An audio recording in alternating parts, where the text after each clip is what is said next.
Hello friends, स्वागत है आपका आज की इस नई वीडियो में। तो देखिए, आज हमारे पास एक 24 इंच का local made LED TV repair होने के लिए आया है।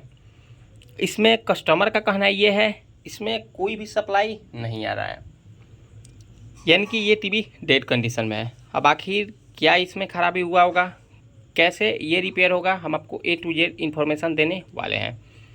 सबसे पहले चलिए इसका प्रॉब्लम से हम आपको एक बार मिला देते हैं। देखिए, ये रहा इसका मेन प्लग को हम अपने सीरीज सप्लाई में यानी कि सीरीज बोर्ड में लगा दिए। सीरीज बोर्ड में लगाने के बाद देखिए, यहाँ पर इंडिकेटर दिया हुआ है इसका। अगर इसमें सप्लाई आता तो यहाँ पर ये वाला हमारा इंडिकेटर, यहाँ पर रेड या फिर ग्रीन कुछ भी लाइट जलना चाहिए, लेकिन यहाँ पर कोई भी लाइट नहीं जल रहा है, जबकि हमारा मेन लाइन इसमें लगाया गया है। मतलब कि ये टीवी हमारा एक्चुअल में डेड कंडीशन में है। अब चलिए इसको किस तरीके से रिपेयर किया जाएगा, हम आपको स्टेप बाय स्टेप समझाने का कोशिश करते हैं। सबसे पहले फटाफट हम इस टीवी को खोल लेते हैं।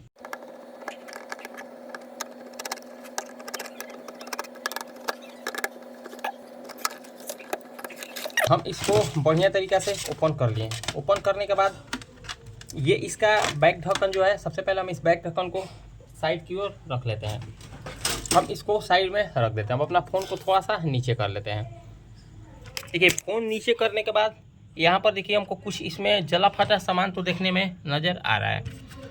यहाँ पर देखिए, यहाँ पर हमारा एक रेजिस्टेंस जला हुआ है, यहाँ का हमारा एक SMD रेजिस्टेंस जला हुआ देखने को मिल रहा है, आप देख पा रहे होंगे यहाँ का भी। और यहाँ का हमारा NTC जो है, NTC भी ब्लास्ट हो गया है। मतलब कि इसमें हाई वोल्टेज आने के कारण ऐसा समस्या देखने को मिला होगा कस्टमर को।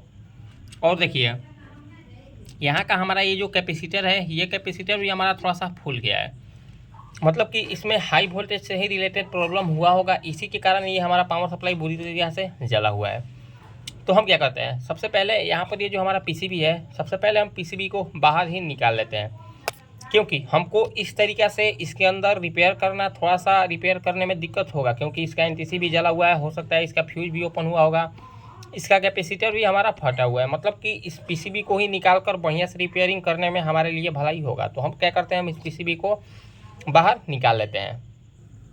तो देखिए, हम इस PCB को यहाँ से बाहर कर लिए।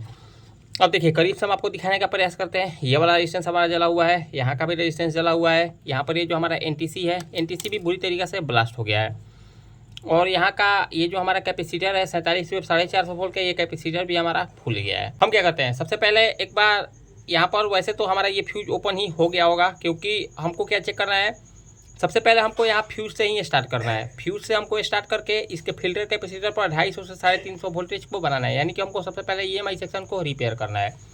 अगर हमारा EMI सेक्शन रिपेयर हो जाएगा, उसके बाद हम स्विचिंग सेक्शन को रिपेयर करेंगे, यानी कि MOSFET साइड जो स्विचिंग करता है उस स्विचिंग सेक्शन को हम रिपेयर करेंगे। तो हम क्या करते हैं, सबसे पहले हम आपको दिखाते हैं, यहाँ का फ्यूज उड़ा हुआ नहीं है, क्योंकि यहाँ पर मोटा फ्यूज बांध दिया गया है, हो सकता है कहीं रिपेयर हुआ होगा। अब चलिए, सबसे पहले हम क्या चेक करते हैं, अब इसको थोड़ा सा नीचे रखते हैं। नीचे रखने के बाद हम सबसे पहले इसमें ये चीज़ चेक कर लेंगे, क्या इसमें कहीं शॉर्टिंग है या फिर नहीं। वैसे तो शॉर्टिंग ज़रूर हुआ होगा, क्योंकि अगर इसमें शॉर्टिंग नहीं होता तो वहाँ पर हमारा वो रेजिस्टेंस नहीं जलता। देखिए, हम अपना मीटर को थोड़ा सा बढ़िया तरीक़ा से सेट कर देते हैं। बढ़िया तरीक़ा से सेट करने के बाद देखिए, यहाँ पर ये जो हमारा डायोड यानी कि कैपेसिटर है, सबसे पहले हम इस कैपेसिटर पर एक बार शॉर्टिंग को चेक कर देते हैं, क्या यहाँ पर कोई शॉर्टिंग है। तो देखिए, यहाँ पर अभी हमको कोई भी शॉर्टिंग नहीं बता रहा है। इसको यहाँ से पलट लेते हैं। यहाँ पर 551 का समथिंग हमको रीडिंग देखने को मिल रहा है, जो कि प्रॉपर सही है। ये हमारा शॉर्टिंग का सिंबल नहीं है। ये हमारा कैपेसिटर पर कोई भी शॉर्टिंग हमारा नहीं बता रहा। अब इस MOSFET को एक बार चेक करते हैं। MOSFET हमारा फुली शॉर्ट बता रहा है। देखिए, 0.002 का रीडिंग हमको समथिंग देखने को मिल रहा है, जो कि प्रॉपर शॉर्ट है। इसको चेक करते हैं, यानी कि गेट टू ड्रेन, यानी कि तीनों पिन आपस में शॉर्ट बता रहा है। गेट, ड्रेन, सोर्स तीनों पिन आपस में शॉर्ट बता रहा है। मतलब कि ये हमारा MOSFET शॉर्ट है। हो सकता है जब MOSFET शॉर्ट होता है तो यहाँ पर एक छोटा सा ड्राइवर IC लगा हुआ होता है। हम आपको दिखाने का प्रयास करते हैं। यहाँ पर ये जो हमारा गेट ड्राइवर IC है, गेट ड्राइवर IC हमारा ख़राब हो गया है। हम क्या करते हैं, एक बार, वैसे तो हमारा ये जो MOSFET है, MOSFET शॉर्ट हो गया है, और यहाँ पर ये हमारा जो ग्राउंड के साथ रेजिस्टेंस लगा हुआ होता है, ये रेजिस्टेंस भी हमारा ओपन हो गया है। तो क्यों ना हम इसमें एक बार सप्लाई देकर देखें क्या। वैसे तो ये हमारा एनटीसी उड़ गया है, एक बार हम एनटीसी का रीडिंग ले लेते हैं, क्या ये हमारा एनटीसी बढ़िया है या फिर ख़राब हो गया है। तो एनटीसी देखिए, एनटीसी हमारा फिलहाल प्रॉपर सही बता रहा है। डिको फिल्टर कॉइल चेक करते हैं, फिल्टर कॉइल भी सही है। यहाँ से यहाँ पर रीडिंग चेक करें, यहाँ पर भी हमारा रीडिंग बता रहा है। मतलब कि इससे हमको ये पता चल रहा है कि अगर हम इसमें सप्लाई देंगे तो यहाँ पर इसके फिल्टर कैपेसिटर पर हमको 250 से 350 के बीच में वोल्टेज देखने को मिल जाएगा। हमको ऐसा लग रहा है कि इसका EMI सेक्शन सही है। तो देखिए हम इसमें सप्लाई देते हैं। सबसे पहले हम आपको इसका 220 वोल्टेज चेक करा देते हैं। देखिए यहाँ पर हमको कितना वोल्टेज देखने को मिल रहा है, एक बार हम चेक करते हैं। थोड़ा सा हम इसको, हो सकता है क्या ये हमारा वायर ख़राब हो गया है या फिर क्या। तो देखिए हमारा अभी फ़िलहाल वायर में से हो सकता है कहीं ना कहीं तार निकल गया होगा, क्योंकि हाँ इसमें देखिए हमको ऐसा लग रहा है कि इधर का इस प्लग का एक हमारा तार टूट गया है इसके अंदर, या फिर हो सकता है जल गया होगा इसके शॉर्टिंग के कारण। सबसे पहले हम इसको सुधारते हैं। तो देखिए इसमें फ्यूज नहीं जलने के कारण यहाँ पर ये प्लग, यहाँ पर ये जो प्लग था यहाँ पर प्लग जल गया था और यहाँ का वायर जल गया था, उसी के कारण इसमें सप्लाई नहीं आ रहा था। अब चलिए अब हम इसमें सप्लाई देकर देखते हैं। तो देखिए जैसे ही हम इसमें सप्लाई दिए हमारा सीरीज बल्ब ग्लो करने लगा। देखिए हम आपको दिखाने का प्रयास करते हैं। देखिए जैसे ही हम इसमें सप्लाई दिए सीरीज बल्ब हमारा थोड़ा सा ग्लो कर रहा है, फुल ग्लो नहीं कर रहा है। अब चलिए इस कारण को हम एक बार समझते हैं। अपना फ़ोन को स्टैंड पर सेट करते हैं। पहले देखिए अपना फ़ोन को स्टैंड पर सेट कर दिए और इस कारण को हम एक बार समझते हैं, आखिर इसमें क्या समस्या हुआ होगा जिसके कारण हमारा सीरीज बल्ब ग्लो कर रहा है। हम इसमें से सप्लाई को निकाल दिए। सप्लाई निकालने के बाद अब अपना मीटर को फिर से डायोड रेंज पर रखते हैं।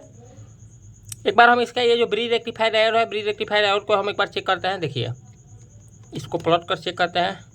यहाँ पर हमको कोई भी रीडिंग 543 का रीडिंग हमको समथिंग देखने को मिल गया, सही है। यहाँ से चेक करते हैं, यहाँ पर हमको कोई रीडिंग देखने को नहीं मिल रहा है। यहाँ से यहाँ पर चेक करते हैं, यहाँ पर हमको 545 का रीडिंग देखने को मिल रहा है, जो कि सही है। वैसे तो हमारे हिसाब से इसका ब्रिज रेक्टिफायर डायोड भी ख़राब हो गया होगा, क्योंकि आप एक सिंबल जान ले किस तरीक़े से आप चेक कर सकते हैं। 100 में 80% केस में आपका ब्रिज रेक्टिफायर ही वैसे ख़राब माना जाएगा। अगर आप सीरीज में सप्लाई दे रहे हैं और आपका सीरीज बल्ब कम ज़्यादा इस तरह से और थोड़ा सा भी फ्लक्चुएट कर रहा है, आप उस केस में जान लें कि आपका हो सकता है ज़्यादातर केस में ये हमारा ब्रिज रेक्टिफायर शॉर्ट हो जाता है। लेकिन हम क्या करते हैं, इस ब्रिज रेक्टिफायर को निकालने से पहले यहाँ पर ये जो हमारा डायोड लगा हुआ है, यहाँ पर ये जो हमारा मॉसफेट लगा हुआ है, इस मॉसफेट को निकालते हैं। यहाँ पर ये जो हमारा ड्राइवर आईसी लगा हुआ है, इस ड्राइवर आईसी को निकालते हैं। उसके बाद वैसे तो ये हमारा ड्राइवर आईसी और मॉसफेट ख़राब ही है, तो क्यों ना हम इस मॉसफेट और ड्राइवर आईसी को निकालने के बाद ही हम इस ब्रिज रेक्टिफायर को चेक कर लें, ये हमारे लिए आसानी होगा। तो हम इस मॉसफेट को सबसे पहले बाहर निकाल लेते हैं, क्योंकि मॉसफेट निकालने के बाद ही हम बढ़िया से कन्फर्म हो पाएंगे। वैसे तो हमारे हिसाब से ज़्यादातर केस में ये जो हमारा ब्रिज रेक्टिफायर डायोड है, ब्रिज रेक्टिफायर डायोड ख़राब है। फिर भी हम क्या करते हैं, यहाँ पर ये जो हमारा मॉसफेट है और जो इसके गेट ड्राइवर आईसी है, इस गेट ड्राइवर आईसी और मॉसफेट को सबसे पहले फटाफट बाहर निकाल लेते हैं।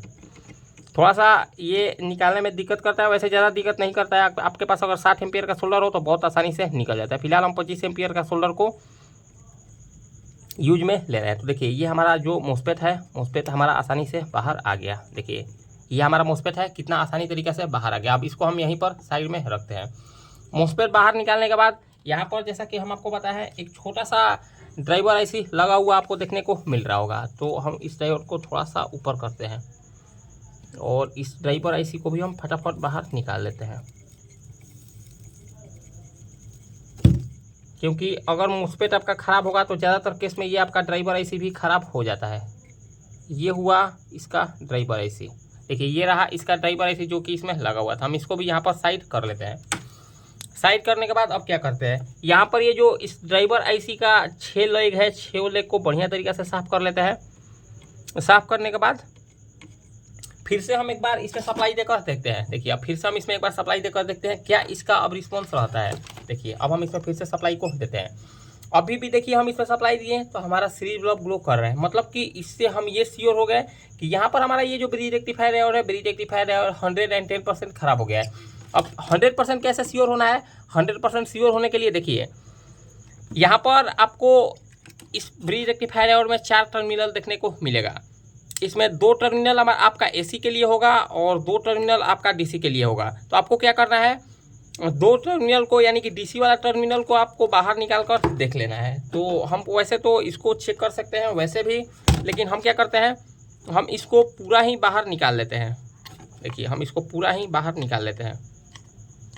देखिए इसका एक लेग ऑलरेडी टूट गया है, हो सकता है या तो मेरे से टूटा हुआ होगा या फिर जलने के कारण वैसा कुछ हुआ होगा।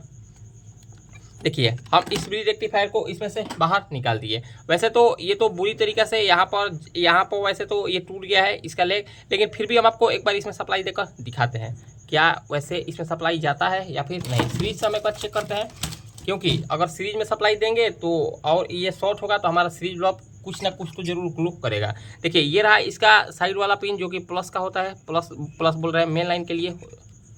हमको इसके दोनों बीच वाले पिन पर सप्लाई देना है। एक इसका लेग टूट गया है, देखिए हम यहाँ पर एक लेग को रखते हैं, दूसरा यहाँ पर टच करते, देखिए हमारा सीरीज ब्लॉक ग्लो कर रहा है। देखिए हमारा सीरीज ब्लॉक ग्लो कर रहा है, मतलब कि यहाँ पर ये जो हमारा ब्रिज रेक्टिफायर डायोड है, ब्रिज रेक्टिफायर डायोड 110% खराब है। अब अपने पास से या तो हम इसमें एक ब्रिज रेक्टिफायर डायोड ऐसा निकालते हैं या फिर यहाँ पर FR 260 डायोड को लगाते हैं या फिर इसमें 5400 वाट डायोड को लगाते हैं। देखते हैं मेरे पास कौन सा डायोड है। अगर मेरे पास जो कुछ भी डायोड होगा हम इसमें वही डायोड को लगाने का प्रयास करेंगे। सबसे पहले हम अपने पास से ढूंढ लेते हैं। देखिए हम इसमें अपने पुराने स्क्रैप बोर्ड से इसमें IN 5399 करके डायोड लगाए। हम आपको डायोड लगाना इसलिए नहीं बताए हैं क्योंकि इसका डायोड का साइज छोटा था और मेरे पास नया डायोड अभी फ़िलहाल घर पे नहीं था, तो इसीलिए हम इसमें डायोड खुद से लगा दिए।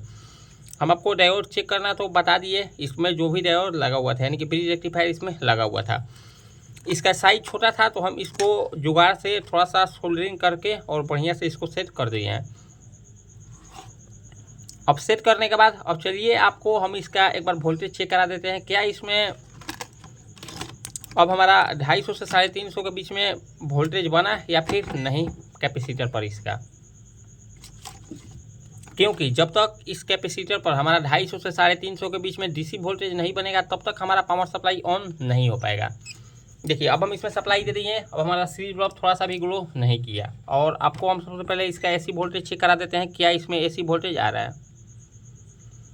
देखिए फिलहाल इसमें 190 वोल्टेज AC वोल्टेज आ रहा है इसका, जो कि प्रॉपर सही है। आप अपना मीटर को DC रेंज पर रखते हैं और इसका DC वोल्टेज चेक कराते हैं। देखिए यहाँ पर हमको 150 की वोल्टेज देखने को मिल रहा है, जो कि प्रॉपर सही है। फिलहाल ये हमारा वोल्टेज कम है, वोल्टेज इसीलिए कम है क्योंकि ये हमारा जो कैपेसिटर है, ये हमारा जो इसमें फिल्टर कैपेसिटर लगा हुआ है, फिल्टर कैपेसिटर लीक हो गया है। तो हम क्या करते हैं, इस फिल्टर कैपेसिटर को भी काट लेते हैं। देखिए हम इस फिल्टर कैपेसिटर को भी काट लेते हैं क्योंकि यहाँ पर ये कैपेसिटर हमारा लीक हो गया। हम आपको दिखाने का प्रयास करते हैं। देखिए ऊपर से ये हमारा कैपेसिटर लीक हो गया है। अपने पास से कैपेसिटर को निकालते हैं सबसे पहले। देखिए फिलहाल मेरे पास 68 UA 500 वोल्ट का कैपेसिटर है, जो कि हम बोर्ड से ही निकाले हैं। ये काफ़ी बढ़िया कैपेसिटर है। अब इसी कैपेसिटर को हम इसमें माउंट करते हैं और देखिए अब इसका वोल्टेज बूस्ट हो जाएगा जब हम इस कैपेसिटर को इसमें लगा देंगे। तो हम क्या करते हैं, ऊपर साइड से ही इसको सोल्डरिंग कर देते हैं। देखिए हम इसको ऊपर साइड से ही सोल्डरिंग करते हैं और देखिए अब इसको जैसे ही हम इस कैपेसिटर को इसमें लगाएंगे तो हमारा वोल्टेज बूस्ट हो जाएगा। देखिए ये हो गया हमारा, माइनस को हम माइनस के साथ जोड़ दिए। अब चलिए प्लस को हम प्लस के साथ इसमें जोड़ते हैं। देखिए हम प्लस को प्लस के साथ जोड़ दिए और माइनस को माइनस के साथ जोड़ दिए। अब चलिए अब हम इसका एक बार फिर से वोल्टेज को चेक कर देते हैं, क्या इसका वोल्टेज रहता है। अब इसका वोल्टेज थोड़ा सा बूस्ट तो ज़रूर होना चाहिए। देखिए अब यहाँ पर हमारा वोल्टेज सीधा 250 हो गया। देखिए अब यहाँ पर हमारा सीधा वोल्टेज 250 हो गया, मतलब कि ये हमारा कैपेसिटर अब वोल्टेज को स्टोर करने लगा। अब चलिए अब हम इसमें से सप्लाई को निकाल दिए। अब देखिए ये वोल्टेज कुछ स्टोर किया होगा। देखिए 244, 243, 240 ऐसे वोल्टेज स्टोर किया है, जबकि उसमें क्या हो रहा था, जैसे हम इसमें से सप्लाई को निकाल रहे थे वहाँ पर हमारा कैपेसिटर पर वोल्टेज 47-48 खुद से हो जा रहा था। वो थोड़ा सा कमज़ोर हो गया था। अब इसको थोड़ा सा हम शॉर्ट कर देते हैं। देखिए हम इसको शॉर्ट कर दिए। अब देखिए अब हमारा पावर सप्लाई रिपेयर होने के लिए तैयार हो गया है। अब देखिए अब इसको रिपेयर करने के लिए आपको क्या क्या रिक्वायर्ड होना चाहिए। देखिए यहाँ से ये जो हमारा कैपेसिटर पर वोल्टेज आ रहा है 250, यही 250 वोल्टेज इस ट्रांसफार्मर के इनपुट पिन से जाएगा और ट्रांसफार्मर से इनपुट पिन होकर इसके आउटपुट पिन यानी कि इसके ड्रेन पिन पर यही वोल्टेज हमको देखने को मिलना चाहिए। देखिए यही वोल्टेज हमको 260 वोल्टेज इसके ड्रेन पिन पर भी देखने को मिल गया। देखिए यही कैपेसिटर का 260 वोल्टेज इस ट्रांसफार्मर में इन होता है, एक वायर से इन होता है और दूसरा वायर से आउट होता है। जहाँ से ये हमारा वायर आउट होता है, यानी कि जहाँ से जिस ट्रांसफार्मर से हमारा सप्लाई आउट होता है वो हो जाएगा ड्रेन पिन, यानी कि ड्रेन पिन पर वो हमारा सप्लाई ही जाता है। यहाँ पर हमारा सप्लाई आ रहा है। अब हम इसमें से सप्लाई निकालने के बाद फिलहाल हम इसको ऐसे ही डिस्चार्ज कर रहे हैं, जो कि ऐसे नहीं करना चाहिए, फिर भी हम इसको ऐसे ही डिस्चार्ज कर रहे हैं। अब चलिए, अब इसको रिपेयर करने का आपके पास एक ही तरीका है, आप इसमें कोई मॉड्यूल को डालें, मॉड्यूल डालकर ही आप इसको रिपेयर कर पाएंगे आसानी तरीक़ा से। तो हम क्या करते हैं, हम अपने पास से एक कोई मॉड्यूल को निकालते हैं। तो देखिए, हम अपने पास से ये 2 मॉड्यूल को निकाल लीजिए। ये रहा हमारा CA888 करके, और ये रहा हमारा 524 मॉड्यूल। तो फिलहाल ये जो हमारा CA888 करके ये मॉड्यूल है, ये भी काफ़ी बढ़िया मॉड्यूल होता है, लेकिन ये मॉड्यूल हमारे पास यूज है। अब क्या पता ये हमारा मॉड्यूल ख़राब है या फिर बढ़िया, इसको हम नहीं चेक किए हैं। तो हम क्या करते हैं, इसको नहीं लगाते हैं, क्योंकि अगर ये ख़राब निकल जाएगा तो हमारा वीडियो लंबा बन जाएगा। तो हम इस चीज़ को इग्नोर करके और इसको साइड करते हैं। हम इसके जगह पर ये हमारा जो 524 मॉड्यूल है, हम इस 524 मॉड्यूल को इसमें माउंट करते हैं। देखिए, ये रहा हमारा 524 मॉड्यूल। 524 मॉड्यूल को हम इसमें माउंट करने का हम आपको बढ़िया तरीका बताते हैं। आप वैसे तो चाहे इसको भी माउंट इसी तरीके से कर सकते हैं। ब्लैक वाला वायर को आप कैपेसिटर के माइनस पिन के साथ जोड़ सकते हैं, रेड वाला वायर को आप इस मोसपेट के ड्रेन पिन के साथ जोड़ सकते हैं, यानी कि यहाँ पर जहाँ से हमारा ट्रांसफार्मर से 350 वोल्ट आउट होता है वहाँ पर आप रेड वायर को जोड़ सकते हैं। रहा इसमें एक येलो वायर और ब्लू वायर। तो येलो वायर को आपको आउटपुट कैपेसिटर के प्लस के साथ जोड़ देना है, और ब्लू वायर को आपको आउटपुट कैपेसिटर के माइनस के साथ जोड़ देना है। मतलब कि यहाँ पर आपको एक कैपेसिटर देखने को मिल रहा होगा, इसके प्लस के साथ आपको येलो वाला वायर को जोड़ देना है, और ब्लू वाला वायर को इस कैपेसिटर के माइनस के साथ जोड़ देना है। तो हम क्या करते हैं, हम ऐसा कनेक्शन इसमें नहीं करते हैं। हम इस पावर सप्लाई का देखिए, हम इस पावर सप्लाई का फीडबैक को, इसी पावर सप्लाई का फीडबैक को इसमें यूज ले रहे हैं। तो हम क्या करते हैं, यहाँ पर इसमें जो हमारा ब्लू और येलो वायर है, हम इसमें से इस ब्लू और येलो वायर को निकाल लेते हैं, और क्यों ना हम इसका फीडबैक को इसी में, यानी कि इसी का फीडबैक को हम इसमें यूज ले लें। इससे क्या बेहतर होगा, इससे हमारा ये बेहतर होगा कि इसमें हमको पावर सप्लाई का वोल्टेज सेट करना नहीं होगा। इसमें जितना पहले से यानी कि सेट है, इसमें TL431 के सहायता से उतना ही वोल्टेज हमको पावर सप्लाई के आउटपुट से हमको देखने को मिलेगा। तो आपको क्या करना है, इस ऑक्टोकपलर का 1 नंबर पिन और 2 नंबर पिन को ऊपर की साइड ले लेना है। ऊपर के साइड लेने के बाद आपको इसमें दोनों वायर को इसमें, यानी कि इस ऑक्टोकपलर के 1 नंबर पिन और 2 नंबर पिन में आपको ये दोनों वायर को जोड़ देना है। ये रहा ब्लू वायर और येलो वायर। तो हम क्या करते हैं, येलो वायर को ऑक्टोकपलर के 1 नंबर पिन के साथ जोड़ देते हैं। देखिए, ये हो गया हमारा येलो वायर।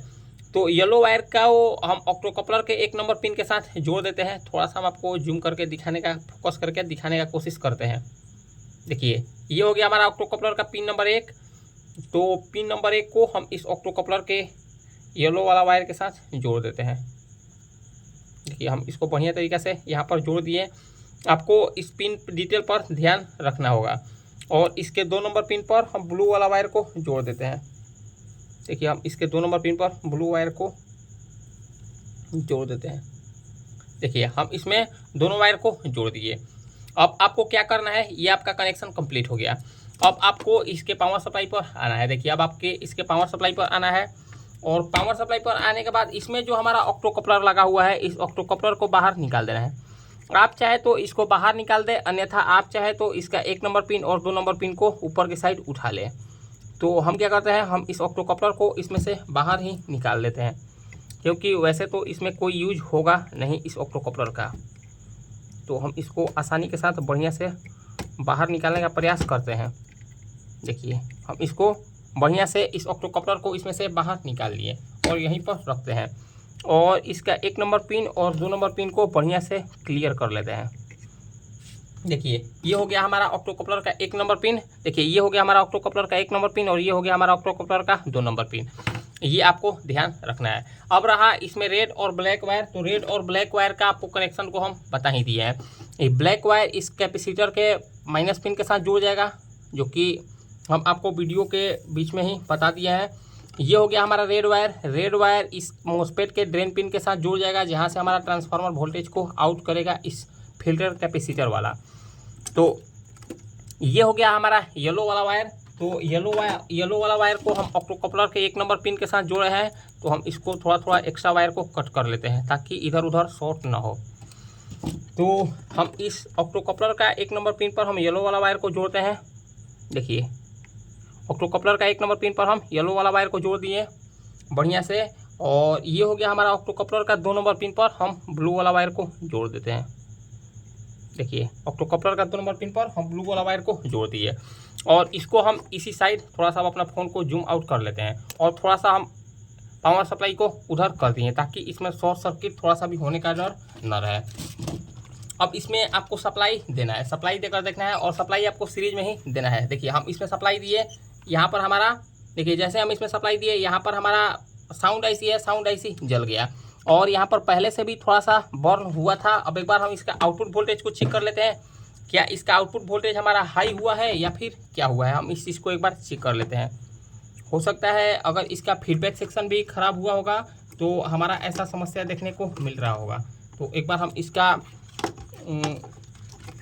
इसका एक बार सप्लाई को चेक कर लेते हैं क्या इसका कंडीशन रहता है। देखिए हमारा ग्राउंड हो गया, और इसको हम देखिए यहाँ पर चेक करते हैं। देखिए यहाँ पर हमारा सप्लाई प्रॉपर ओके हो गया, यहाँ पर हमको 12.25 वोल्टेज देखने को मिल गया। देखिए हो सकता है ये हमारा साउंड आईसी कहीं शॉर्ट हुआ होगा इसी के कारण, या फिर पहले ही शॉर्ट हुआ होगा इसी के कारण यहाँ पर हमको धुआं देखने को मिल गया। देखिए यहाँ पर ये हमारा जो 12 वोल्टेज होना चाहिए 12 वोल्टेज प्रॉपर ओके हो गया। अगर ये पावर सप्लाई के कारण जला हुआ होता तो यहाँ पर हमको वोल्टेज ज़्यादा देखने को मिलता है। फिलहाल हमारा वोल्टेज प्रॉपर सही है, इससे हमको ये पता चला कि ये हमारा पावर सप्लाई प्रॉपर ओके हो गया। फिलहाल हम इसमें इस साउंड आईसी के जगह पर या तो साउंड आईसी को डाल देंगे या फिर हम इसमें कोई मॉड्यूल को लगा देंगे, साउंड मॉड्यूल को। अब एक बार इसका 5 वोल्टेज को हम चेक कर लेते हैं, क्या यहाँ पर हमको देखिए 5 वोल्टेज भी हमारा बनने लगा। यहाँ पर हमारा 12 वोल्टेज देखिए फिर से हम सप्लाई को लगा दिए, यहाँ पर हमारा 12 वोल्टेज भी बनने लगा। यहाँ पर हमारा 3.3 वोल्टेज भी देखने को मिलना चाहिए, 3.3 वोल्टेज भी देखने को मिल गया, जो कि प्रॉपर सही है। अब हम क्या करते हैं, अब हम इसमें से सप्लाई को निकाल देते हैं। सप्लाई निकालने के बाद यहाँ पर ये जो इसमें ख़राब सामान था, ख़राब सामान को सबसे पहले हम साइड कर लेते हैं। साइड करने के बाद अब इसको एक बार हम चालू करके भी देखेंगे क्या ये हमारा टीवी चालू हुआ या फिर चालू नहीं हुआ। फिलहाल इसमें तो एक हमको काम इसमें बढ़ गया, तो हम उसको भी क्लियर करेंगे। देखिए हम इसमें एलपीडीएस केबल को भी लगा लेते हैं, और एलपीडीएस केबल लगाने के बाद हम इसका बैकलाइट यानी कि बैकलाइट सप्लाई को भी, बैकलाइट वायर को भी लगा दिए। अब चलिए अब इसको फटाफट हम ऐसे ही चेक करके देखते हैं। वैसे अगर ये ओके होगा तो हमारा बैकलाइट ऑन हो जाएगा। देखिए अब इसको यहीं से हम ऑन करते हैं। देखिए ऑन जैसे ही किए यहाँ पर हमारा देखिए बैकलाइट ऑन हो गया। जैसे हम इसको ऑन किए ये हमारा बैकलाइट प्रॉपर ओके बढ़िया तरीक़ा से ऑन हो गया। अब इसका अगर ये हमारा बैकलाइट ऑन हो गया होगा तो यहाँ पर हमको एलपीडीएस केबल पर 12 वोल्टेज देखने को मिल जाना चाहिए। थोड़ा सा अपना फ़ोन को हम यानी कि कैमरा को जूम आउट कर लेते हैं। जूम आउट करने के बाद आपको हम इसका पैनल का VCC सप्लाई चेक कराते हैं, क्या यहाँ पर हमको 12 वोल्टेज देखने को मिला या फिर नहीं। तो देखिए यहाँ पर इस पैनल पर भी 12 वोल्टेज हमको प्रॉपर देखने को मिल गया, जो कि बिल्कुल सही है। मतलब कि कुछ इसी तरीक़ा से हमारा LED टीवी आसानी से रिपेयर होता है।